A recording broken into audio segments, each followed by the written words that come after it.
At any rate, yeah, so I've known Kirk, I don't know, it feels like a really long time now, but even though I've never actually met him in person. Starting with Skillshare a few years ago and kind of continuing to like really random comments most days now. He's done some really amazing work for Google and Facebook, and a weird side thing with UPS. He also made a video where a monster eats a corn dog recently for Six Flags. I don't know if that's, is that NDA? No, I think that's good as of the 15th. Perfect.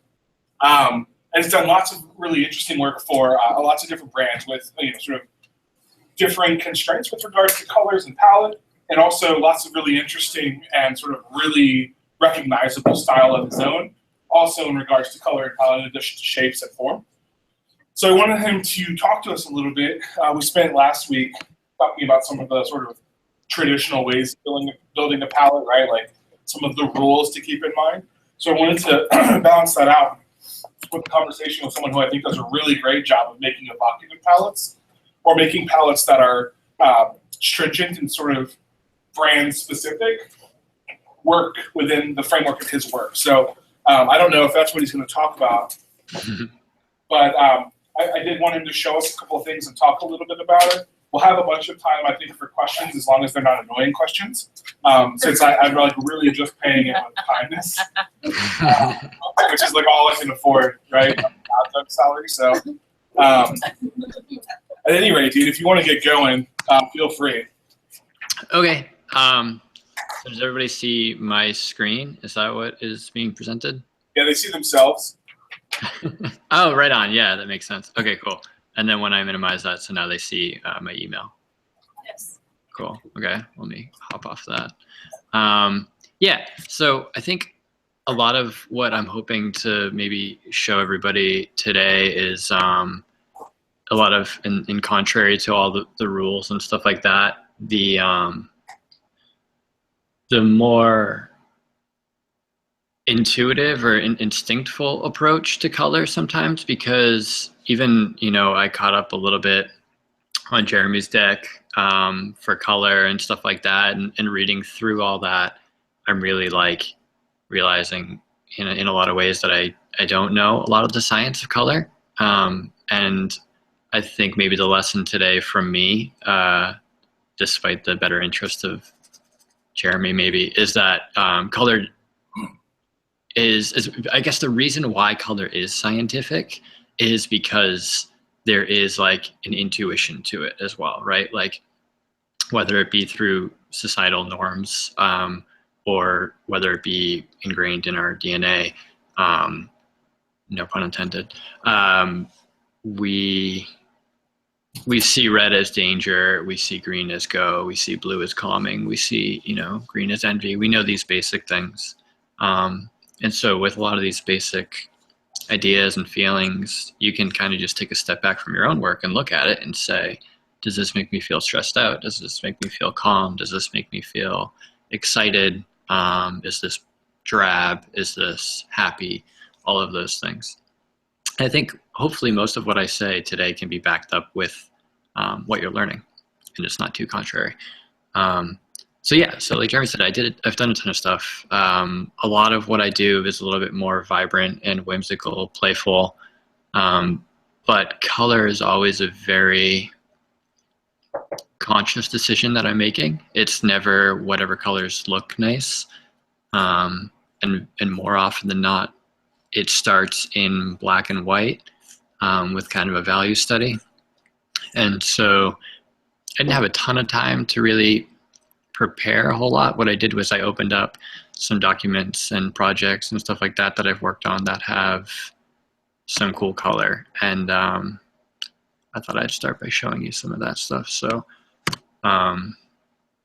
yeah, so the first little thing I wanted to show you, and I thought it might be fun just to be able to see my files and some of the stuff like that,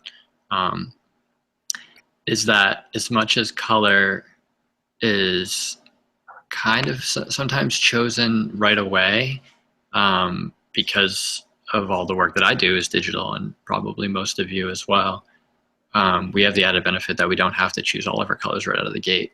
When we're using paints, like, especially oil paints or something like that, it's really intense because everything you put down is pretty permanent.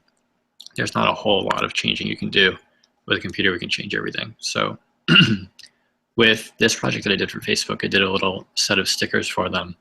And what I wanted to do was tell a story throughout the whole series, from beginning to end. And I don't think that these are in order necessarily, but everyone can see the layers and the whole screen, right? So you can see the ZZZ and car and stuff. Okay. So I had the story. These are all of my neutral color ones. None of these are particularly warm or cold. And I have some that are more sad, like these. And what I did to unite all of these colors together, for all the sad, what I do is I just put a curve over, and what I'll do is I'll ramp it up a little bit more. But you can see just like these subtle differences in color. And this might even be hard to see through the broadcast and through the projector and all of that. But basically, like, I'm just pulling up the blues and pulling down the reds and adding a little bit of greens and lows and all those things that are in Photoshop. And you can even see the curves here. It's like pulling down the reds, boosting the blues, and boosting some of the mids of the greens and stuff like that. And what I did was I applied that as a blanket curve throughout all of the sad stickers and set it really subtly. But what it does is it just adds this general mood and tone of kind of coldness. And to that effect, same with warm, when it's really happy and exciting. Things, I just warm them up with some curves as well. I think that's a really interesting thing to think about when you're trying to show mood. If you want something to be happy, or if you want something to be sad, or if you, and most importantly, happy and sad. Happy we think of as warm, sunshine. Sad we think of as cold and dreary. So I did that, and that was something that actually was presented to me from the art director over at Facebook, whose main job, outside of art directing at Facebook, is she's a colorist. Like, that's all she does is color all day on projects. So when we were working on this, we came up with that little clever idea, which is nothing new or novel, but was an interesting little trick. And point being, your colors aren't permanent. You can change them with these curves and with these overlays. Same with this project. This was the one that I did for Google.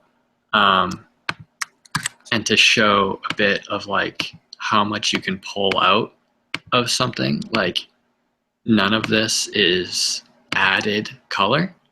All of this is extracted color. It's basically, it's ramping up the reds.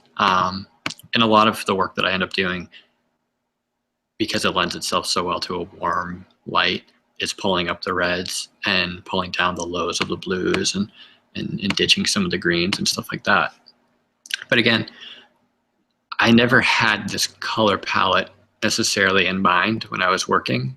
What I was working with was somewhat of flat colors. And even these evolved a lot as I went. But, this is the vector art that I was starting with, which has none of that, warm dynamic lighting going on. That was all added in later, almost as an afterthought, because I knew I could do it at any time, again, because of how great working digitally is. And I won't bore you too much with the technicals of how I'm doing it, but later on, if you guys have any questions as to how I'm doing it, I'm happy to show you too. But I'm just going to kind of keep ditching through all these things. This is just another example of curves, boosting contrast and stuff like that. There's another one, same idea. Boosting contrast, pulling up the reds and yellows, dying down on the greens. And in some cases, and this might not necessarily be that case, you can really I mean, you can go so far as to changing colors completely with a new curve, you know, and just really get rid of all the reds and really pull up the blues. And now all of a sudden you have, you know, a whole different palette entirely, which looks pretty awful, especially if I start going crazy. But you can see how quickly you can change these things. And even if this isn't necessarily to be a final product, maybe this is like, oh wow, I never thought of doing the grass blue, and you know, the water can just be a deeper blue, and you know, these leaves can almost be black, and they still, because your shape and your value and all of that is there concrete, you realize like you can still totally understand that this is a leaf, and you just totally know that this is a grass hill, and you know this is sand and this is water. And because the shape is there, the line is there, and the values are there, the actual hue of the color really doesn't totally matter. And, you know, like I said, this wouldn't be a final product, but now you can go in and you can, you know, I drop these colors and say, you know, I want to do this color for the leaves and this, and then you can go back to your source and kind of rework the color from the source. But these curves are an amazing way to just get ideas, because never would I start with the colors of black for a leaf and blue for the grass. You know, I went with the more basic route, obviously. And even that route started even more basic, of just like these really boring flat greens and this flat, everything is really kind of dull colors. And once you started kicking it up, it gets more interesting. And again, you can really keep it up a gear. Same for this one. A lot of the stuff I'm telling you about is about warmth and stuff. This is a little bit more about, you know, darkening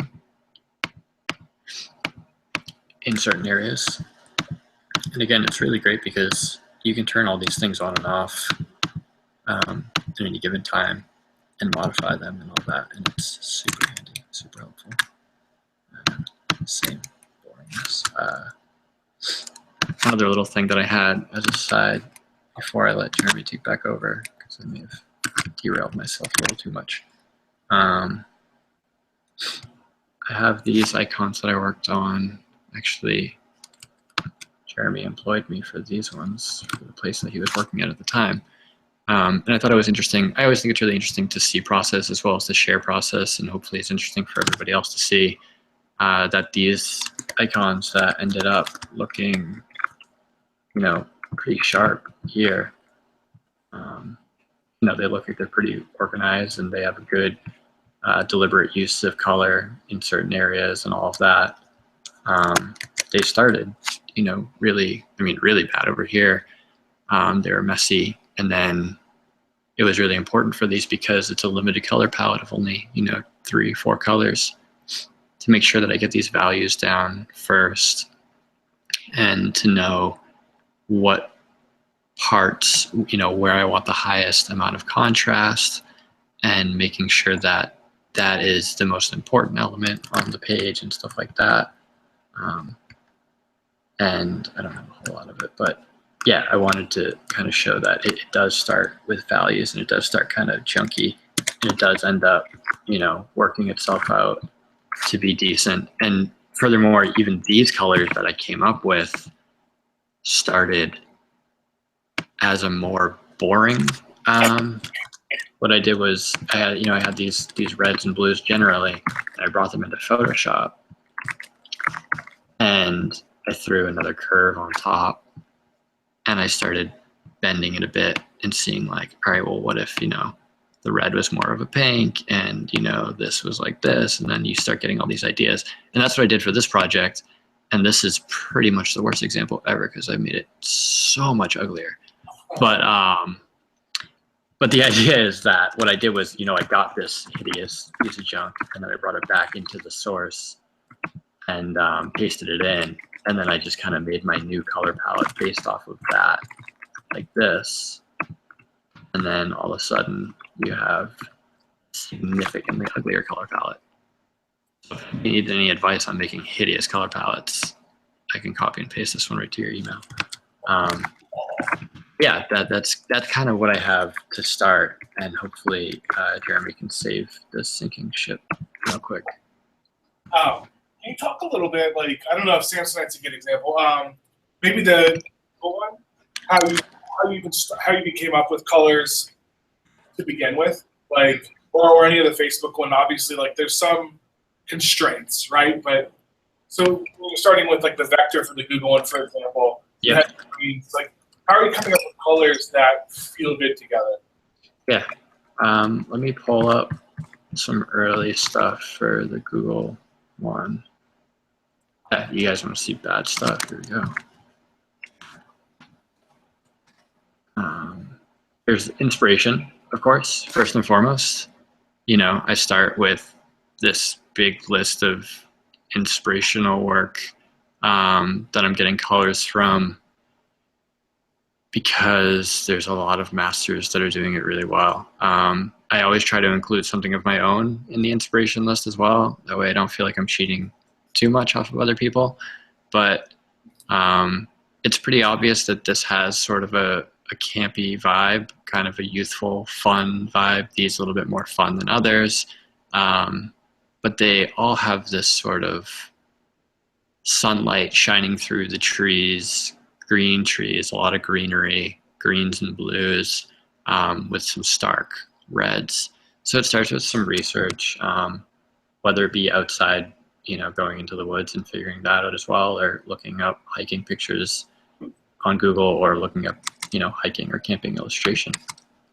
And then, so, you know, pulling some inspiration from that, I start with, get back to where I was.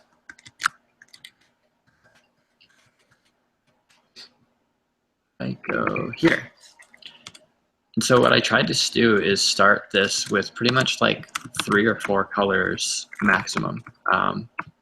You always start, or I always start rather, with as few colors as I can. And I try to start with predominantly coming from like 2 families. I'm sorry, I'm trying to pull these all in to see what I actually did. But so, you know, I basically have like these 3 that are all in that warmer family. And then I have this, which is a bit different. And then this is kind of just my dark tone that I needed for the sake of contrast. So I think my thought process, this is, you know, a year or 2 now ago. So I'm making things up as I go. But, you know, my thought process was, you know, I need something that's going to be nicely lit, flesh tones, you know, his mustache. These are all kind of cartoony, fun features. The flame is going to be nice and warm and vibrant. And one color is not going to be enough. So, you know, I get a couple different warms. And then to kind of camp it up, I grab a green similar to this. And that gives it that kind of campiness and that nature feel. You know, these are my lights and my darks from pretty much anything green. And then, like I said, this I need because without it, it would look really bland. And we can see what it'll look like without it.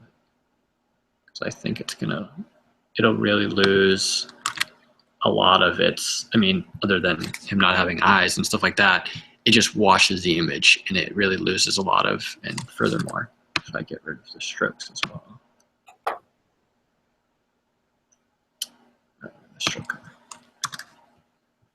Now you see, like, without that dark blue, it's just totally washed out. There's no real clear definition of where things start and end. Even aside from detail, I mean, details like the eyes and the jacket and stuff lost some of the zippers and that. But, you know, I'm using these blues for things like where I want some contrast in his mouth, or even back here to show that this is behind. Back in here, just a lot of stuff that I use to break it up. So I started with, like, you know, these colors. It's like 3 groups with a couple in each one. And truth be told, all of these were probably uglier versions of them. They were probably more basic, like, I would suspect that when I started, I chose a little bit more closer to like this yellow and the orange was probably a little bit more like this orange, and the red was probably, these more basic primitive colors. And then working through it, I would do things like lay over a color over the whole thing and tone it back significantly and warm things up, and realize like, oh, it looks a lot better if everything just is has a little bit more red in it. And so I may apply that into my colors. So like I said, a lot of it is just like fussing about until it looks good, and then it looks more good, and it looks more good.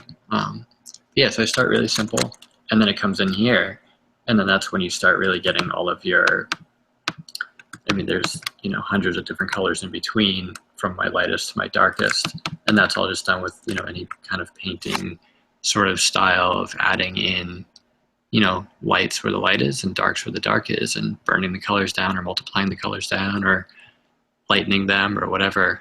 But starting with that really simple base set of colors allowed me to play a lot. And through playing, I got to this, which to me, I think is, a pretty good color palette and a good feeling and happy. When you look at the icons you did, the ones that have like that blue and magenta and Where? Oh, the firecracker ones. These ones? yeah. Was that a palette that they provided, or is it one that you created? No, so, well, interesting. What I did here was there was basic brand colors, which is another thing that I didn't mention that's really important, that very often the work that I do in particular, especially for things like icons like these, or even kind of brand illustrations, like for a mascot or something like that, where they'd be on the website.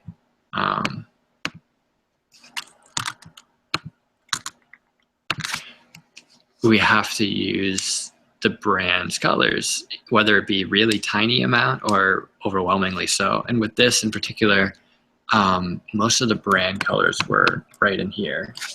This was kind of their primary brand mark color, and then this purple was sort of their secondary. This might have been a third color, but I don't even think so. I think I kind of just pulled that from, the harmony between these two.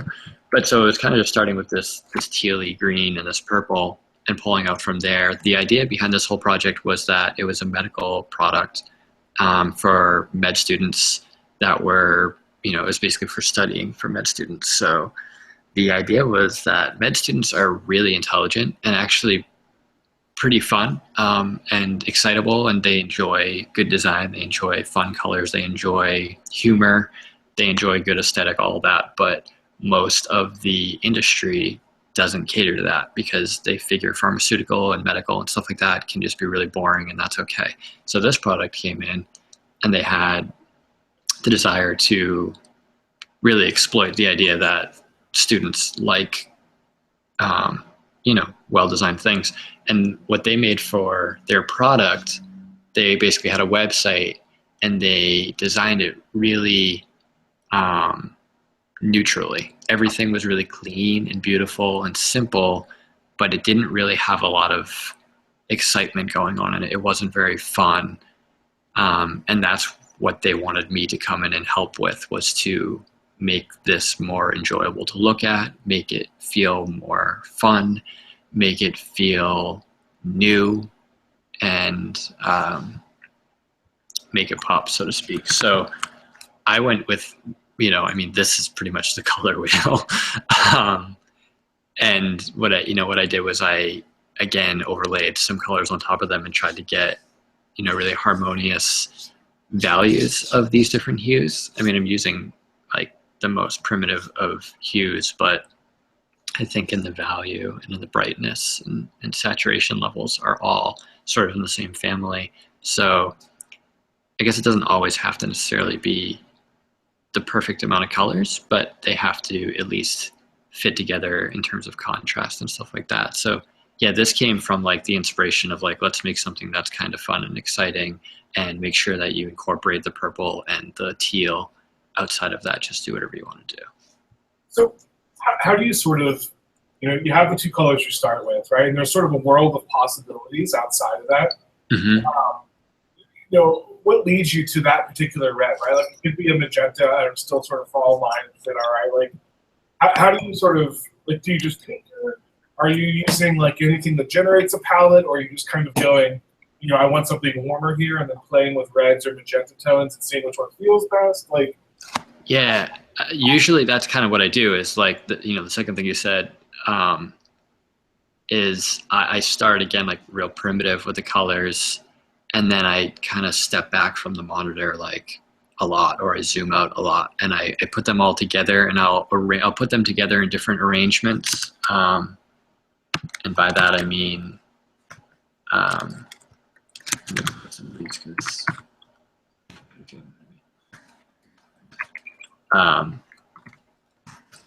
I will take these colors and there's 3 of them, or even 4 of them, and I'm sure you guys have seen this, guys and girls have seen this already in class or in other things, but if we have these greens and all these different things, what I'll also do is just start making duplicates of them and start dabbing them differently. So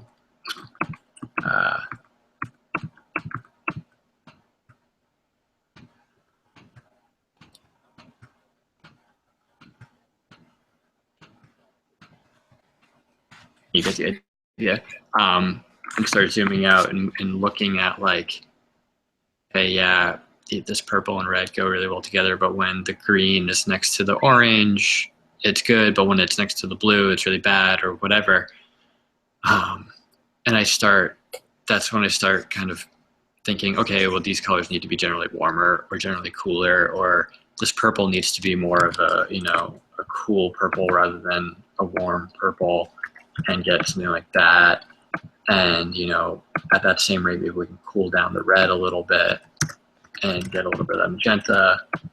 And so if we just start cooling everything down a little bit, then things start feeling a lot better in general.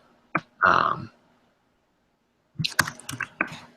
you have a palette that, say what you will about it, but it's a little bit more harmonious while still maintaining a lot of the value, or the hues and stuff from before. So I think exactly what you said. It's like you start with a basic, and then you figure out what feels wrong about it. It's rarely like starting and saying, how is this going to feel right?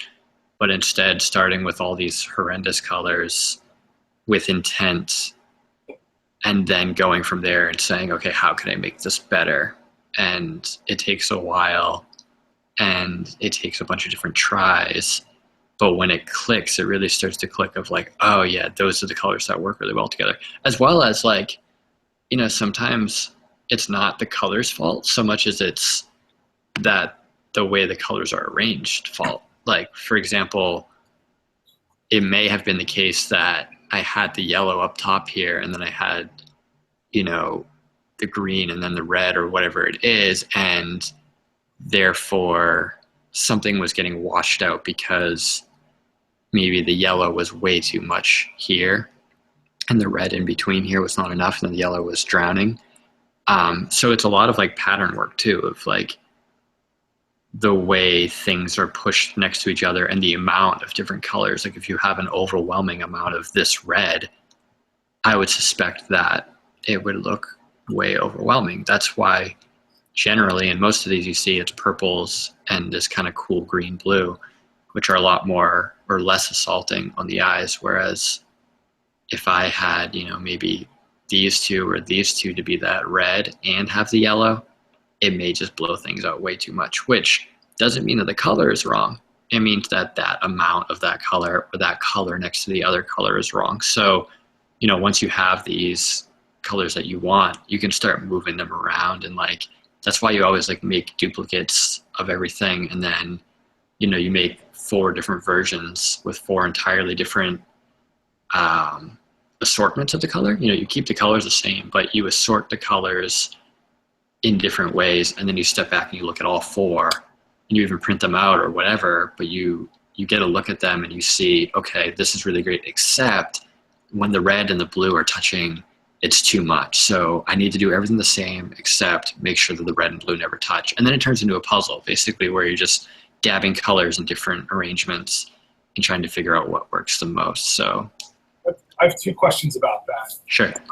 The first one is like, so do you ever play with the size of the swatches? Like, obviously, they're keeping them squares, but keep see, how they mesh together. But what happens when you sort of end up with a dominant? Like the stuff you did with Wage Point, right, was like pretty single color dominant.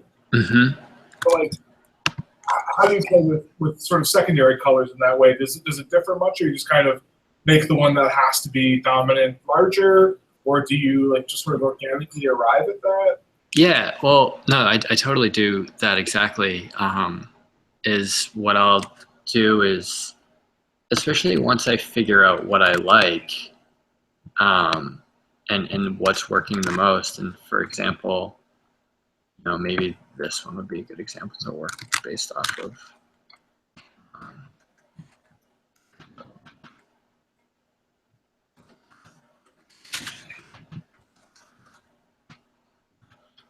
So once I figure out what I like the most, what I will do is I'll kind of give myself a bunch of swatches that might end up collapsing a bit like this.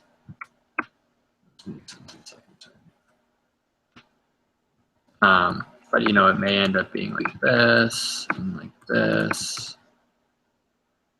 that, and like that as a general rule of thumb. And then I know only because I told myself, but I start thinking, this is the distribution of color that works well. And in the exploring phase, it may be that, this and this are the ones that, work best. And in this case, I think this is too, assaulting on the eyes for the particular, this would be great for an error message or something like that, but not for a general whole vibe. So I let this kind of indicate how I want to distribute the colors moving forward. And even when I am exploring, like, yeah, I may, make some swatches like this and some swatches like this. That will help me see what makes the most sense. So answer that question. Exactly what you said is exactly what I do. Perfect.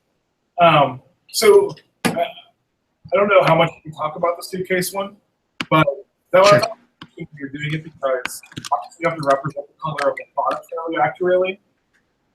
I think, right, for the most part. Say that again. Sorry. So like on these, you have to represent the color of the product fairly accurately. Yeah. So how do you go about like choosing sort of supporting colors when you can't tweak one of them, right? When one of them's set from the outset, how do you come up with some like good secondary colors when you have a basic color that you're just like stuck with? Totally. And with these, and I mean, pretty sure I can talk about these. Let me pull up the rest of those suitcase ones. No one can call this company and be like, oh, I saw your... I saw them a couple of days early. Who the heck did I do these for? Okay. So with these, I did like 5 of them, and this one's not the best example because it's not. But these are the color, because these are done for a product. It's super important to the client that the color of their bags is represented, especially because most of what they're showing off is 2 things. One, that the luggage is super duper lightweight, that even a baby owl could carry it, as well as, if you don't like it in blue, you can get it in red. If you don't like it in red, you can get it in pink and purple and black. So for me to do what I was doing with the curves and the colors and all of that to this pink, they would be, pissed, because now I'm turning their nice magenta into a dark red or whatever. And so I did have to be really careful about that. And that was annoying because I was working with all kinds of masking and stuff like that to make sure that the bag stayed the same color that it's supposed to, but I was still playing with all the other colors. But when I started with these, and I'll show you a different one just for the sake of difference, I think you can kind of tell, like, this one had to be pink. And I also chose the bags based, I knew that I was going to do a butterfly one. I knew I was going to do a ladybug one. I knew I was going to do the lemur, etc. It didn't matter which color got which action. I chose those based, on what I thought. I thought the ladybug one, or sorry, the butterfly one would work well with this magenta. And so that was my first step, was like, okay, I know I'm going to put magenta, and I know it's going to be ladybug. Butterfly. It's so hard when you do ladybugs and butterflies because I'm pretty sure they're the same thing. These wings were going to have some, I thought they would look good with that pink and yellow and those contrasting sort of sherbety, nice colors. And so, yeah, obviously I played off of, and you can see like right here, probably most specifically, is where that pink comes from. And I don't think I dabbed straight off the bag necessarily, but it was certainly heavily inspired by the color of the bag. And the yellow just sort of made sense for, the other thing I was going for was I wanted the butterfly one to be kind of spring style. I wanted it to be, a lot of leaves in the cloud, foliage and sort of that Easter vibe. And I think that comes from the background sky color, as well as these sort of, the yellow is kind of pale. It's sort of that Easter yellow. The pink's a little bit more harsh, but nonetheless, it has that Easter vibe. And that's how that one got picked. And I started, with probably pink, yellow, and blue were my three colors. And then now, obviously, there's hundreds of tones and shades and tints and all that in between. But that was where I started, was like, pink is a definite, but I wouldn't want it to be too pink because then it would be, overwhelmed. And then the yellow will contrast that. Same with this one. I wanted it to be a little more like a cruise, which is said pretty obviously here. We didn't bury the lead on that. But I wanted it to be a little bit more like deep out in the sea, you're way out in the water, lots of blue, lots of purple. So I knew that the purple one would make pretty good sense for that, because I could have taken the owl blue, but I think it would have been way too much blue. So I figured, okay, purple is going to be my choice for this one. With that, okay, well, that works out because these, the stupid little ladybugs bodies work out pretty nicely as a purple. And then, finding that contrasting color of the red, which was natural because these stupid things have red wings normally, but it also ended up contrasting really nicely. And I bet you could have found a red and a purple that do not work well at all together. But these particular, shades or whatever of purple and red ended up being really nice. But I will say that I started with having this carpet as red as well, and it did not work at all, which lends itself back to the previous example of like the amount of color in certain areas is totally important. Like this magic carpet thing is huge. So, I'm not, the last thing I want to do is compete with my product. Like, this is the most important thing on the screen. So to make this anything other than like the same color as the background basically would be competing. And that's not what I'm trying to do. So I started with this, was like, I did a yellow version and a red version. And I think I even sent it to the client, and the client was like, this is way too intense. And I don't know why I didn't think of it sooner, but he was like, change it to something a little bit more harmonious. And that's when I went to the blue. And as soon as I did that, it was just like night and day, where I was like, oh wow, that's so much better. And I think, let me actually try to show you that where it was yellow instead. Giant PSD. Well, kind of. This is different, but the yellow is still here, and it was still intense, and this red is too intense. Like, your eyes immediately go to like here, and then it like skips the bag entirely, goes up here, and then like down here. I'm basically saying, like, look at anything but the bag in this example. And it's not to say that like these colors aren't pretty, but they're competing way heavily with the bag, which is the most important thing. So now going from this one back to this one, hope you still remember it. You know, way more clear focus here. Going off that same idea, you know, this one, there's huge contrasting colors with a little bit of complementary color here, but hopefully not too distracting. This green and the red, you know, they work really well together. Everything else being this deep purple gives it sort of that carnival vibe that I was going for. Remember I said, like, I wanted the spring Easter vibe in that first one. I wanted that deep blue sea in the second one. This one I wanted it to be like nighttime carnival style. So purples and yellows were my immediate thought of that. And again, because I knew it was going to be carnival, I thought what bag would be the best for the carnival, of course, or at least of course to me, the red made the most sense. And so that red helped me build my palette. This one doesn't really have the same story. This one I think might have been a process of elimination, honestly, of like I didn't have any other bags to use for the woods, because I don't think I could give you any fair argument of like why I would have chose blue other than, you know, purple wouldn't have gone well. And this sort of, I wanted this like hazy night sky pre-dusk sort of vibe, sunset type thing. And so I wanted to pull purples in here. Purple wouldn't have worked for the bag. Black wouldn't have worked for the bag, and I guess I ended up with blue. Once I had that blue, I ended up pulling in, you know, these greens because I think they're few enough that they didn't compete. Anyway, that one's a wash. This one I went with black because the yellow I thought was really hugely contrasting, and I had him set as like this really vibrant purple at first, but he was pulling away way too much from the bag. So same story here, really good contrast on the bag, which is the most important thing. And then getting them all together, you can kind of see how they kind of work out. But even when I pulled them in together, this green and the dogs, if you remember, didn't end up working on this different background. So I further changed things, and luckily I worked in vector, and I worked really smart with layers and stuff, so it was easy to change the dogs' colors for this particular application. And, you know, the ladybugs, I dialed back a bit on the color.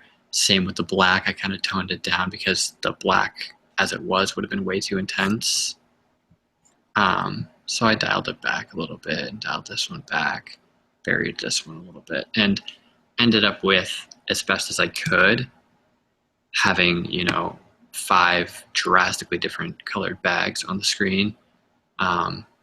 You know, I think I balanced the colors pretty decently, as well as the amount of colors, again, is important. Like this one's the most amount. So you have, you know, your reds are the most amount, and then the black and the blue are very, you know, all these cooler tones are secondary, but there's 3 of them, so they kind of balance out the redness. And I wanted the whole entire image to sort of have a red vibe to it, you know, sunny, happy, warm. And so that's why I decided to put these 2 up front and change these to yellow, because they work with the wings and all of that. So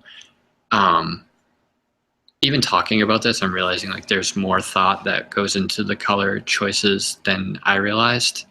But a lot of it comes from, again, trial and error. I have one more question before I let other people ask. Sure. Or you could leave, either way. No. So one of the things that you've been doing, like, you know, the animation stuff with Boneyard, and a couple other animation projects over the last couple of years, and it changes a lot of things, right? Like, it's fairly easy to sell a palette for a static image, right? Proportions remain the same regardless. But when you're animating stuff, proportions can change as things enter or exit the screen.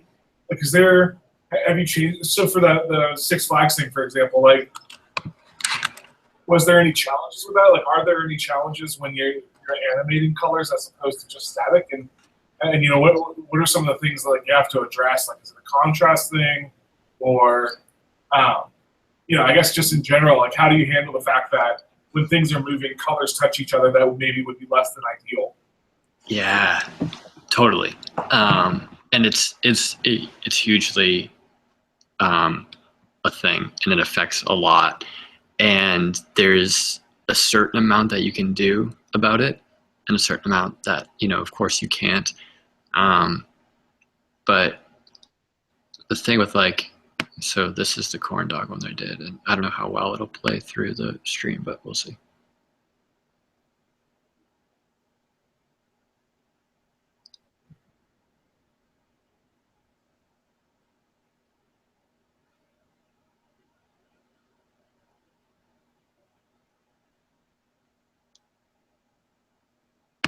So I changed it from a corn dog to a carrot at the end when we made our own cut, because corn dogs are like the gnarliest thing to try to feed children, in my opinion. Pretty sure I'm like working for the devil when I did this project, because the whole like campaign around it was like, corn dogs fuel fun, and if you eat, the more corn dogs you eat, the more fun you can have. And so that's why there's a carrot at the end there. But so with this project, I think it's, there's a number of different scenes in here, and there's certain times that get a little bit crazier than others, when you have almost all the characters on screen at once. So like to the first point that Jeremy mentioned is that basically you have like, frames, like style frames that you do for like an animation at the most pivotal points in the story or in the design. And this is a really simple video in a lot of ways, obviously, in terms of there's only one scene and stuff like that. So when I was designing this, I designed it, how is it going to look like this? Which is easy, right? Because there's nothing else on screen. There's nothing competing for attention. But like with any good background art, if you go look at like, the old Looney Tunes stuff, or even like the old Disney stuff, this background is totally inspired from Bugs Bunny. Like it's very obviously inspired from Bugs Bunny. And the beautiful thing about background art is that it's not competing with anything. Like it's literally a background. It's a background painting for something to happen on top of it. So I let this be a lot of blues and greens, really subdued, pretty low contrast. Most of these things are pretty low in contrast. The sun is a little intense, but for the most part, nothing's competing too crazy. Probably the next frame that I decided to do was something like this, where everybody's on screen at once. I want each child to look significantly different, but I want them to, as a design, I want them to all feel like they're from the same family. And there are similarities, the balloon, his shirt and his hair and some of her hair and her nose, all the same red, essentially. Flesh tones are a little bit different, but they're all kind of a warmer color. His flesh tone, maybe his pant color. These yellows from the sun are similar. There's a lot of similarities in the colors, obviously. I think that generally helps it feel not too overwhelming. If she came in and she was fully purple and he was fully green and he was fully orange or whatever, then you would have these, it would just be crazy on the eyes. Contrastly, these kids are all very contrasting to the background. None of them have a whole lot of green. He does, but he doesn't. Well, one, I probably just screwed up, but I'm still going to defend it like I meant to. His green is a lot warmer than the greens back here. All these greens are kind of cool greens. He's got a warmer green. Everybody else pretty much doesn't have it. It's basically hot and cold. That helps pull them off the page or off the background, which is super important because these are our stars. These are the most important things on the screen at this time. So I want them to look like that. The monster, I needed to look very different from the kids, which is easy enough because none of the kids had any purple in them, and purple's a great monster color. So I'm getting lucky because like I'm pretty sure there's only like 9 colors in the world, or like 12. And I started running out with these kids, and I had purple left over, and purple worked great for a monster. So now I kind of have like 3 different. I have cools for the background, really subtle.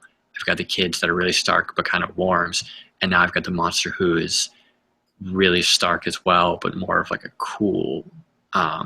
And again, like the other thing is like saturation. Like the kids' saturation levels are way higher than the background. The background is pretty desaturated. The monster is super saturated. And so now I have, at a certain point, I have everybody on screen at once. It's chaos, but the focus is pretty much on the monster chasing the kids, because you've already established in the shot that the kids are coming, they're here. Now you have the monster, now you know they're chasing them. And by the time you can confuse it any further, it's kind of over. But it is true that like colors are overlapping each other and all that stuff all the time. And so it's really important. I think one other example is that with this one,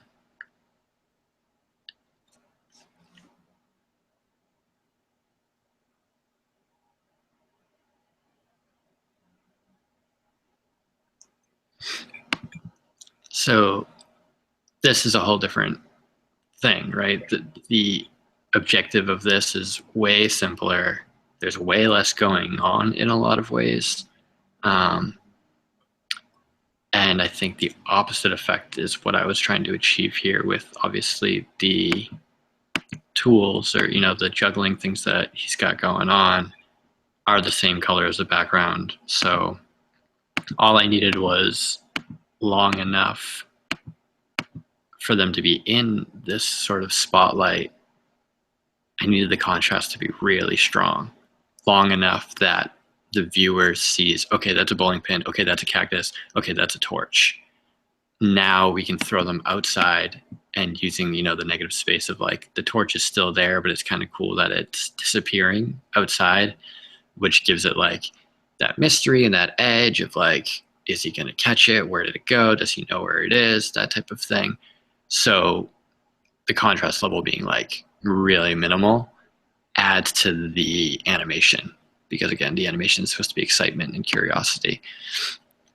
And so once it kind of starts moving, like it's on from there. Like you don't really get, like from this point to 7 seconds or so, you hardly can tell what these things even are. But at the beginning, we gave him long enough, like, only a half a second or a second or so as like an establishing shot to show what they are. So again, designing wise, like I may have designed it, somewhere close to, I can check actually. Let me show you what I did for my establishing shot, because what I did was pretty much make sure that everything would be clear at the start, and then all bets are off from there.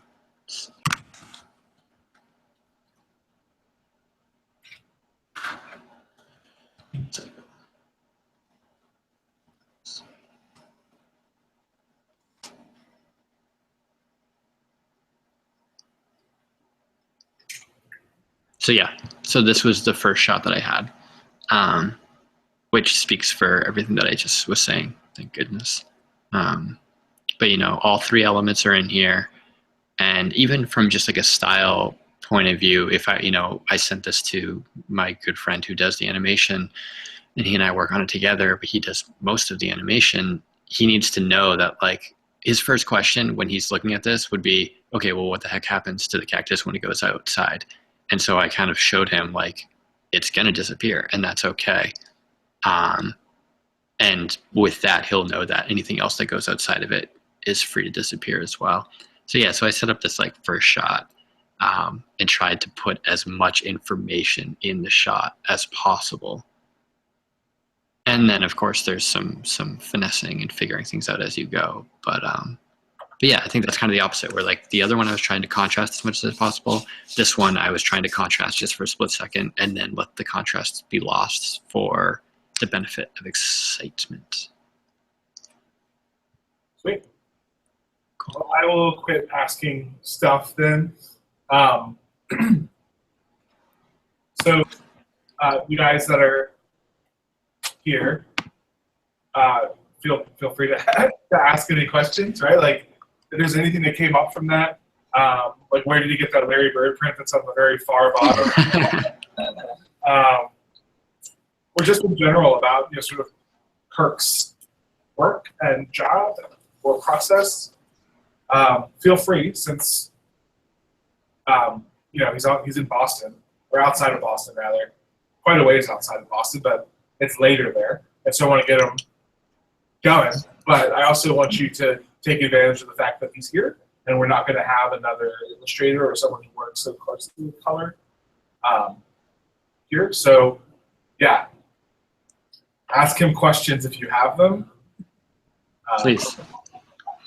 A technical question. Yeah, when you were showing us the people, you like threw a red box over the guy to look at the color. Thank you for asking. Is that like a filter, or is that the box you load your message? Yeah, basically, let's see if I still have it up. I can show you, but what you said is pretty much exactly what I did. The only difference from what you said is, well, I don't have it up, but yeah, I had this red, and then what I did was I put it on top of, let's say, this purple, and then I did lower the opacity. But what I did first was I set the blending mode down to color.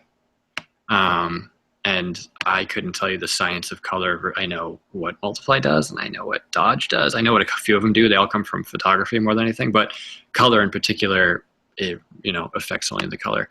So that's what I did was, I took that purple, I put this red on top, set it to color first, and then I would bring it down to 50 or so, and that's how I got like my purple but more red, like a red version of my purple. And it was a little bit more clear when I put it on top of like a ton of stuff, but yeah, I set it to color first. The other one that works pretty well is hue. Kind of does the same thing. I'm sure at some level they're different. I don't know what that is, but I use color pretty often when I'm laying something on top. At the same rate, I'll do the same thing for like say for example this one. I can just put a solid color red. Oh yeah, wait, can you guys see anything? Just you. Oh, I'm so sorry. Hold on. Okay, now you see my screen, right? Yes. Okay, cool. Right on. Okay, so I just said it so I can say it again. That should be easy. I took this red and I went up here and I went to color instead of it just being on normal. This is the blending modes, and I changed it to color. And then I put it on top of the purple. And then I would set the opacity a little bit lower, like 50. And that's how I get my purple, my red version of my purple. And then if you like bring it over something like that, you start like getting your red version of the teal and your red version of the yellow and your red version, of the purple and stuff like that. And then over here in Photoshop at the same rate, if you put this red on top of everything, and then you come here and you set it to color, then you get all your red versions of those values, and then you start bringing it down, and then like something like around like 15 or 20%, you'll see that it like just warms it up a little bit and kind of harmonies the colors without being too crazy. And I mean 20 is a little bit too intense, but just for the sake of example, you can see. So to answer your question twice, sorry. Yeah, I use the color blending mode. And there's all different types. You can get crazy with it too and just do like weird stuff and see what happens. And some of them are great, some of them are terrible, but they all give you ideas. But yeah, color is what I use. So what is your preferred method or program that you do all your illustrating in Illustrator and then pop over to Photoshop for the color work, or how do you blend those two together, and how do you know which program you should be working in versus the other? Cool. Yeah. There's a few different things. Let's say there's always forks in the road. So like my first fork in the road will usually be one, am I working in color or not? Two, how big am I working? If I'm doing something for print that needs to be really, really big, I may end up trying to avoid Photoshop if I can, because those using raster graphics at a huge size can be a little bit more tricky and stuff like that. So there's certain things, but most often I'll end up working for like web, like, people will need something sized, not too big, nothing too crazy. I will sketch really poorly in a sketchbook, and just simply take a photo of it with my iPhone and then let that, email it to myself or whatever, pull that sketch in, and then usually I'll start. Let me see.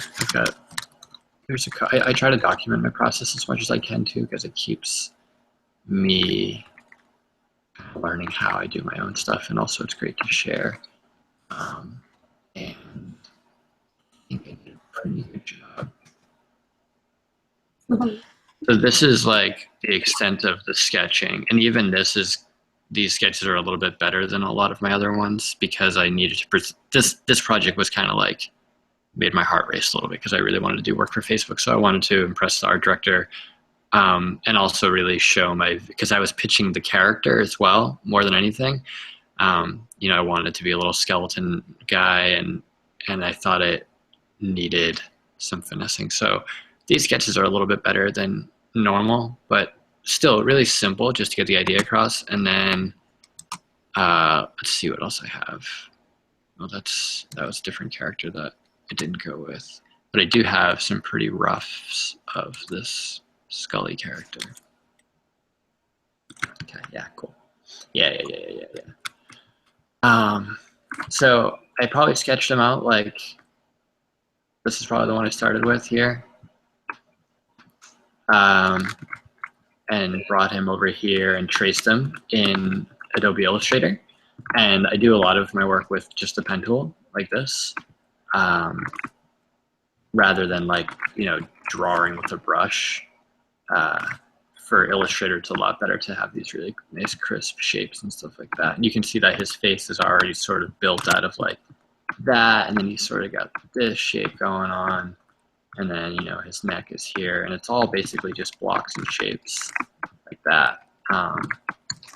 So he got built in Illustrator like this, and I tried to. The great thing about building him in Illustrator is that like if his arm, I wanted it to be a little more flat, I could like rotate it down or up. Or if his head was too big, I could, size it down or whatever. So yeah, so he's built out in Illustrator, and then he gets built a little bit better in Illustrator. And then some of his values start coming through. Like, he's going to have, it's clear here that he's going to have dark pants. He's going to have, a mid value on his cheeks for his rosy cheeks and stuff like that. Then, lucky for me, I have this color palette. I started building up this color palette. I don't necessarily know where I got the color palette from. I may have just started guessing. Looks like I got inspired from the red I was using. But these are very much in the same. I feel like even these are kind of in the same sort of vibe. And then, this is my contrast color. And adapting that straight over to here. I basically, this is my bone color. This is the hat. Like, there's not a lot of colors here. Like, this got turned into more of a blue than a black. But otherwise, this is the darker yellow. This is the lighter yellow. This is the dark color. These are the rosy cheek color. So he got built out with like 3 or 4 colors. And then once he was good, I could add some things like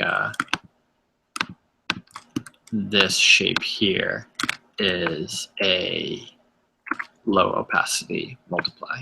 So just like multiply to 25. And the actual color of it, I think, is this brown. So it's like this brown multiplied down. But again, it's like 5 colors here, and with some additional shades and stuff. So I'm taking my time, sorry. Hopefully it's interesting.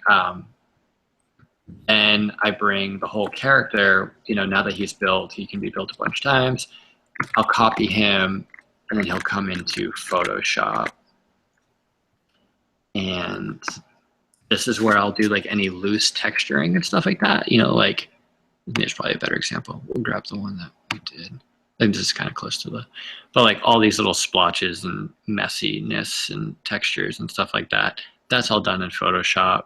And that's really just basically painting on top of the thing, which is really easy because once I already know where all the shapes are going to be, like, let's see this one here.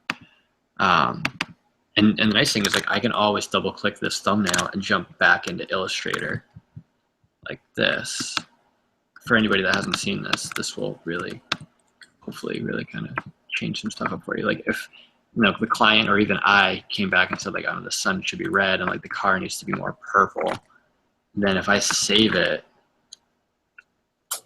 and then go back into Photoshop, now it's changed in Photoshop. And albeit there's a couple other things I need to change, but like I can always go back and keep changing things. And I can change the size of things, I can add things, I can make it bigger, I can make it smaller, I can make the colors different, whatever needs to happen. I can always get back to that source and then change it further. So that's where like the texturing comes in. And that's the amount of it. Like all that's really happening here is this. Like that's all that really happens in Photoshop is that amount of stuff. And then if I do any animation and stuff, that gets done in Adobe After Effects, which is a whole different pile of confusion. But yeah, everything gets done in like crummy pencils. And then if there's any extra sketching, it might get done in Photoshop, but then everything gets brought into Illustrator for basic shapes and color, and then back over to Photoshop to texture it, and then also to do like a lot of that lighting and curves and stuff like that to help boost contrast or lay over that red like we talked about earlier or whatever. Not too much time, but on that lighting, on that fire one, where it's almost like how do you get such dynamic lighting out of that? Yeah, it's probably like 1 or 2 layers. Like, let's see.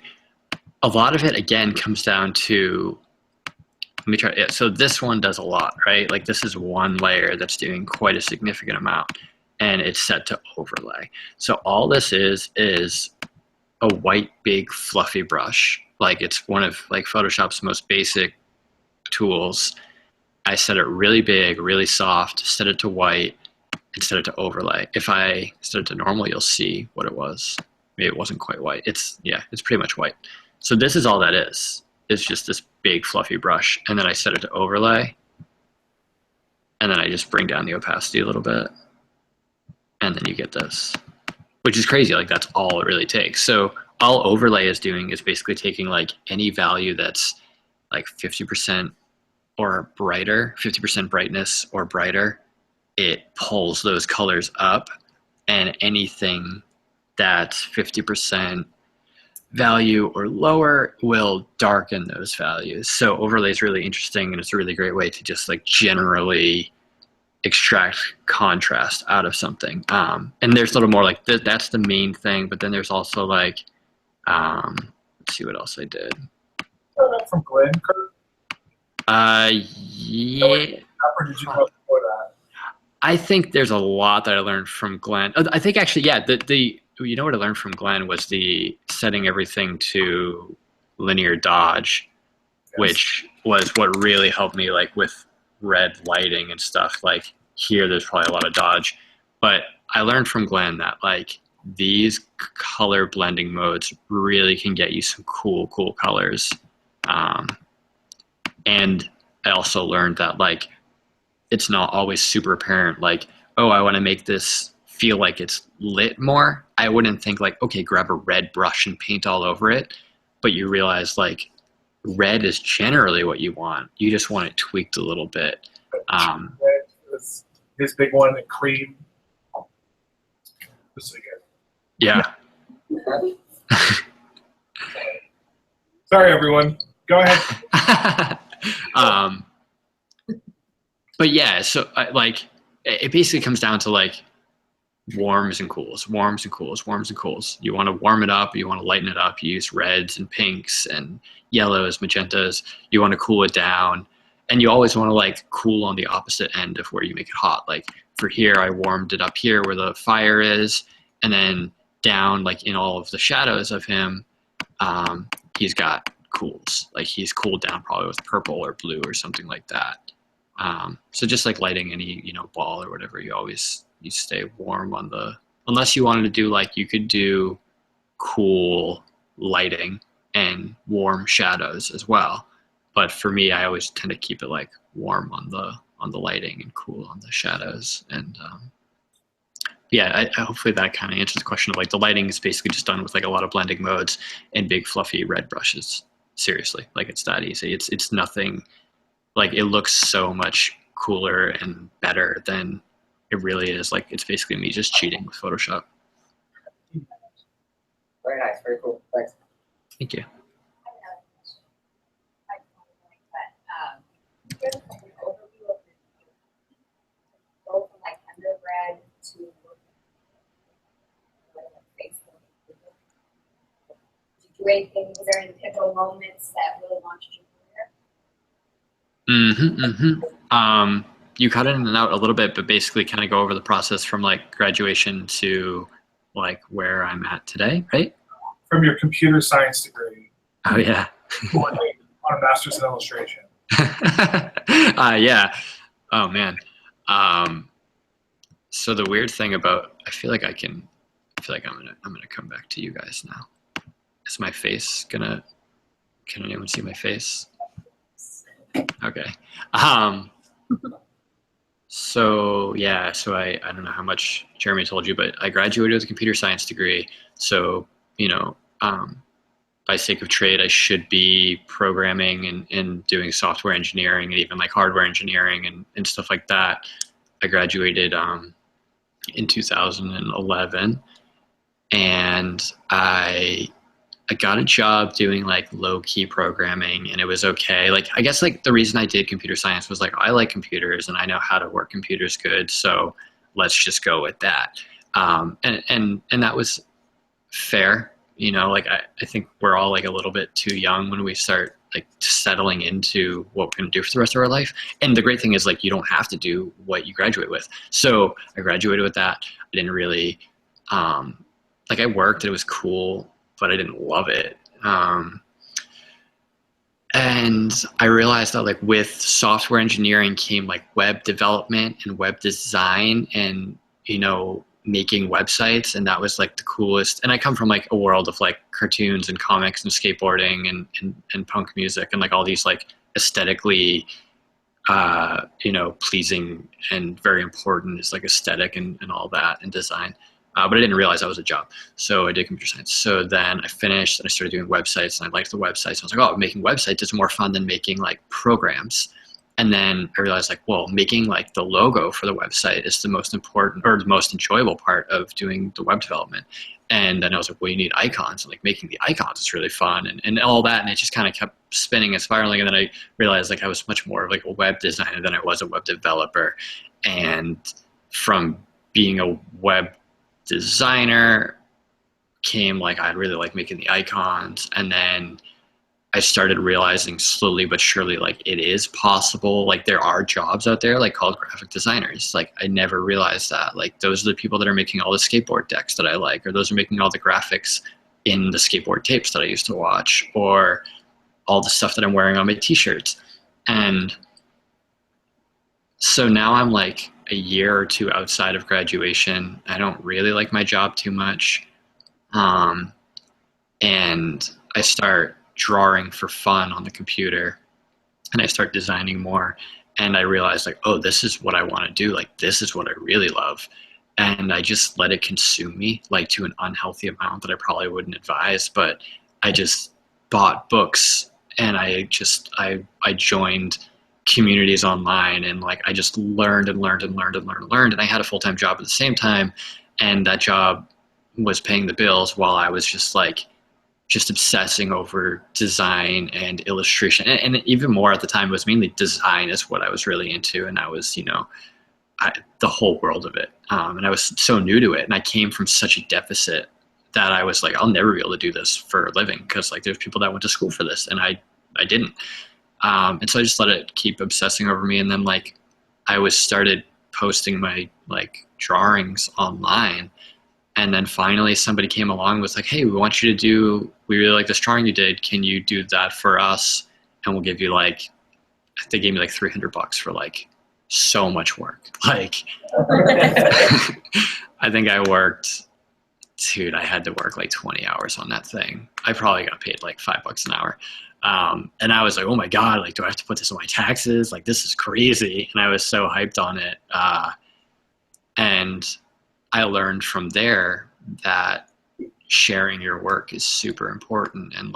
And if you do work that you really enjoy, then more work comes back as a result. And from there, it's like spiraled. So like if that was 2012 or 2013, I got addicted to it. I got addicted to posting things online. I got addicted to asking for feedback, getting better, learning new tutorials. The other thing was like tutorials like crazy. I was just like binging tutorials on YouTube and like all these different websites. And like I would do the tutorial even if I didn't like the product that they were creating in the tutorial, because I knew that I would learn the tools.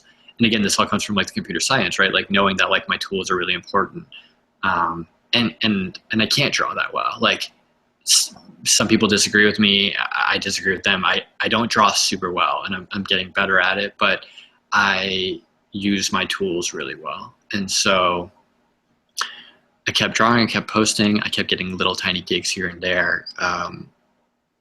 Over the course of like a year or 2 years, I started getting more and more little side projects. I started freelancing for a startup company that wanted me to do a bunch of iconography and illustration for their product, for things like, yeah, you ran your first payroll and then you have like a robot jumping up and down real happy or something. And those started like paying me decent. And I think decent was like at the time, not that decent. I think I was getting paid like $35 an hour, which to me was crazy. But it's not necessarily an industry standard by any means. So that company eventually wanted to hire me full time to do all of their design. And I think that was just a product of like being really interested in it. The CEO was super happy that I was excited about it. I was making good stuff as a result. He was paying me not too bad as a result. And so I quit my programming job, moved to that. But all the while I never settled. Like I was doing this new job, but I kept grinding on the side and kept taking freelance jobs. And that's when I started working with that's when Huffington Post came along. That's when Google came along. That's when Facebook came along. And that's when I kept getting more and more work. And I learned like, if I had those extra 8 hours a day at this like new design job, would I utilize those 8 hours to make more money and keep myself afloat? And it was kind of a tough choice, but not too bad, because I really did have and I'm super lucky, and I don't know why it's happening, but I do have a lot of work that comes in, and it's all super organic and natural, and I don't ask for the work, it just comes to me.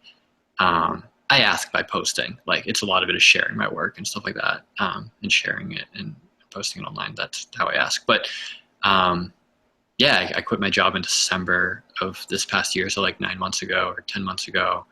And ever since, I've been totally fine so far. It's way different, but it's really enjoyable. I got a studio space, which is where I'm in right now.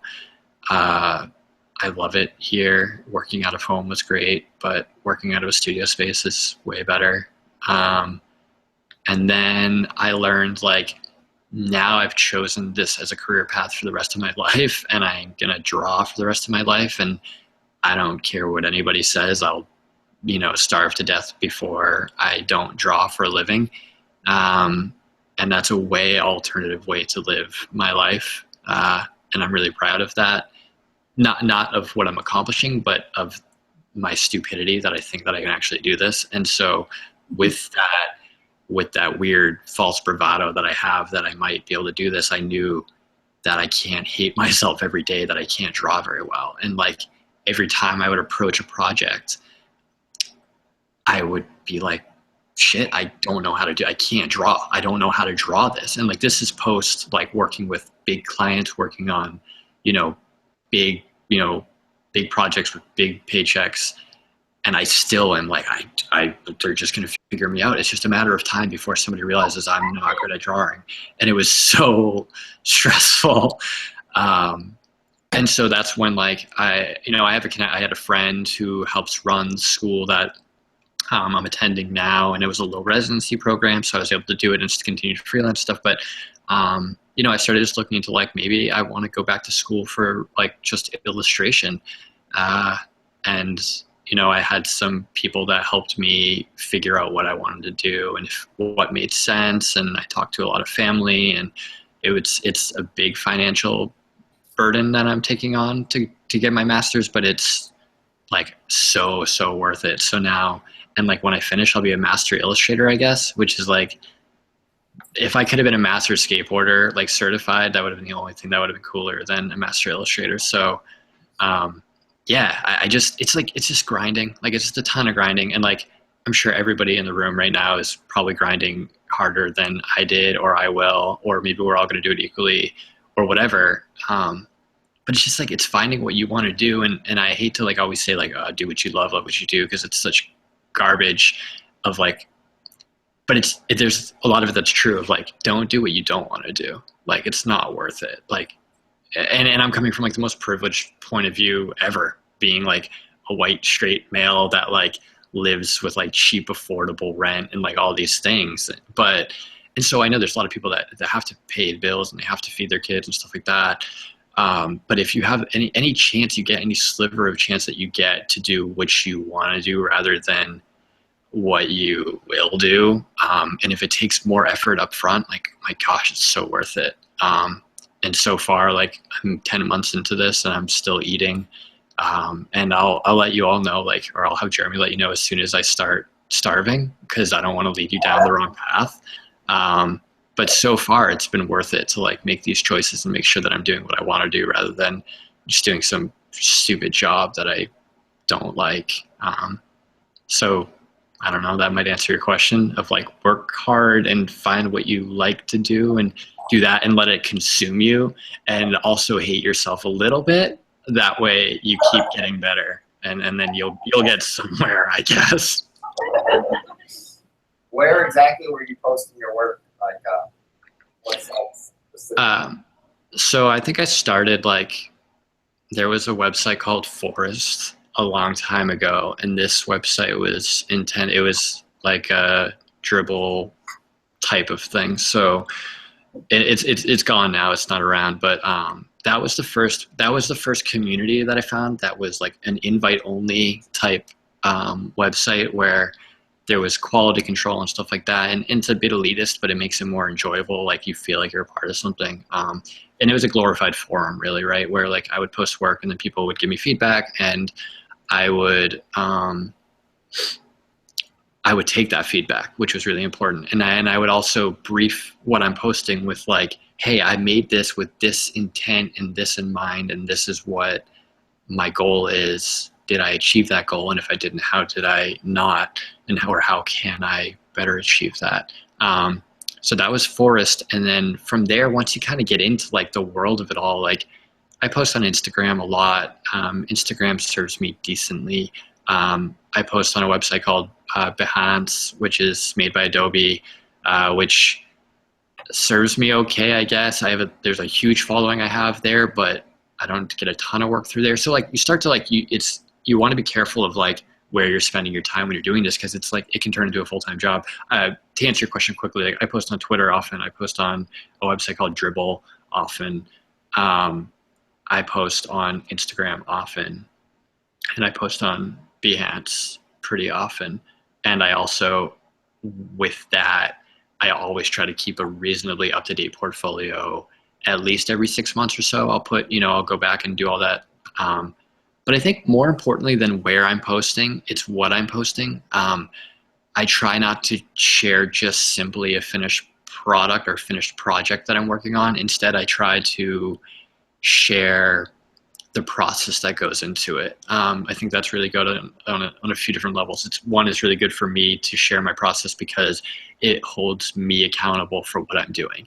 If I go to write up my process blog and I realize like, I don't really know why I chose those colors, I don't really know why I chose those shapes, I don't really know why I chose that character, then I look like an idiot and I feel like an idiot and I have nothing for content to write into the process post. So it benefits me, which is always the most important thing. And then it benefits things like art directors because they want to learn, they want to see my work and see, okay, this dude knows how to think. He's not just spewing out. Anybody can paint a beautiful picture. Like, that's so easy. Oh, well, it's impossible for me. But so many people can do it. It doesn't mean they're going to make a living doing it. You have to be able to think creatively and solve the problems and have intent with what you're doing. Art directors want that. Art directors want to know how you're thinking. So by me sharing my process of like, these are the sketches I did, it took 100 different sketches to finally figure out this is what I wanted, and then I took the colors and this is the thing, and these are all the changes I made, and these are all the different things I did. That helps them think, okay, this guy is thinking. Then it helps people that are at an earlier stage than I am. And that's all it is. It's an earlier stage, or not even an earlier stage, it's a different stage, because there may be people that are just so much better than me at lettering, but they're new to illustration or whatever it is. But it helps them be able to see, oh yeah, all he did was like this junky sketch, and then he took the junky sketch and then he brought it into Illustrator and he did all the shapes. That's easy. I can do that and I can do that. And then he just put color on it. That's easy. And then he took it into Photoshop. Like, I want people to realize it's not really actually that hard. It's not impossible, because if you just show the final product, it's just like, there's no, how did he do that? There's no way I could do that. And I don't want that intimidation level to be there. So it helps, quote unquote, you know, students or people that are at an earlier stage. It helps art directors. It helps me. And it also helps like with clients that are a little bit more uneducated, so to speak, on like, if somebody, like the Nike swoosh is the perfect example, right, of like graphic design, of if somebody came to you and said, hey, I want a new logo, I want it to be like the Nike swoosh, you would think, how am I going to do that? But they're going to think, well, it's easy. It's like, how hard can it be to draw a Nike swoosh?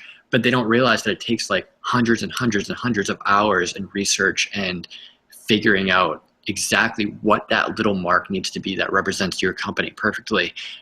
So there's clients that are not art directors, but they're just small businesses that want these illustrations. By me sharing my process, it shows them the reason you're paying thousands of dollars for these things is not because it's so easy and I just turn it out and it's done. It's because I throw away 90% of what you don't see. It's all in the garbage. You don't see it. All you see is your final little image, but there's tens and tens, if not hundreds of hours that go into these projects. So going a little bit on a tangent of what your question was, and hopefully it's useful, but it's important of where you're posting, of course, and there's a game to that of like posting at right hours and making sure that you're tagging your stuff well for search engines and all of that, but also you want to be interested in what you're sharing, and you want whatever you're sharing to benefit the viewer, because there's so much stuff on the internet that people will just skip through your stuff. But I think most of the people that follow me online follow me because they want to learn from me, or they see me as a prospect of an employee later down the line. Like, they see my work and they think, oh, he knows how to think, I'll hire him for this project later. Or they see, oh, that guy helps me figure out how to draw, so I'll follow him because later on he's going to continue to show me. So you always have to have value to what you're posting, because otherwise you're just another image on the internet, and there's too many as it is. Thank you. You're welcome. What else? So back to color palettes. That one with the really bright cyan, the beakers, whatever.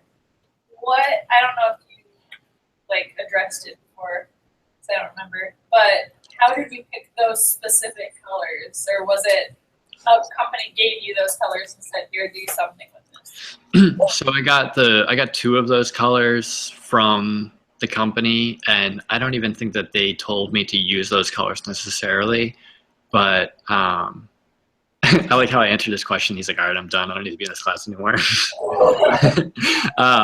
I'm teasing. Those two colors were like part of their brand identity, so I knew that I had to, in some way, in my opinion, incorporate them. So I literally just, I think I may have taken them straight from them, but I also may have taken them roughly and then massaged them later to work a little bit better.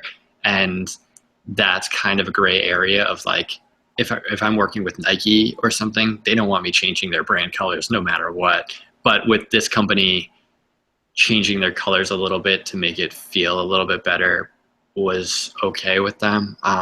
So I did like probably literally take those first two colors straight from their logo or straight from their website, because I thought it made sense. And then from there, I built out my palette of just kind of what felt right. And it was a lot of trial and error. Does that answer the question at all? messed with it until it looked right. Yeah, like a lot of guessing and checking, and a lot of those little tricks that I was kind of talking about of like, this is too intense, or this is too much red, or not enough red, or too much of this, or not enough, and just messing around with it. Illustrator is great for that. And once you get your palette all locked up, then it's nice. Once you get your first of anything done, especially if it's going to be a series, it's great because you're like, okay, now all I have to do is change the shapes but keep the colors, or now all I have to do is change the colors but keep the shapes, or something, because you always want one thing to be like the same throughout any series of things. And so for that, once I got the color palette down, which to me is like one of the most intimidating parts, I thought, okay, like now I just got to make cool shapes. Cool shapes are easy for me. It's the colors that are stressful, but these colors worked out really nicely. So from here on out, I'll just use these colors in different arrangements. So yeah, it's a lot of digging around and trying to figure it out, and starting with the base couple colors, just using whatever resources I had. Anyone else?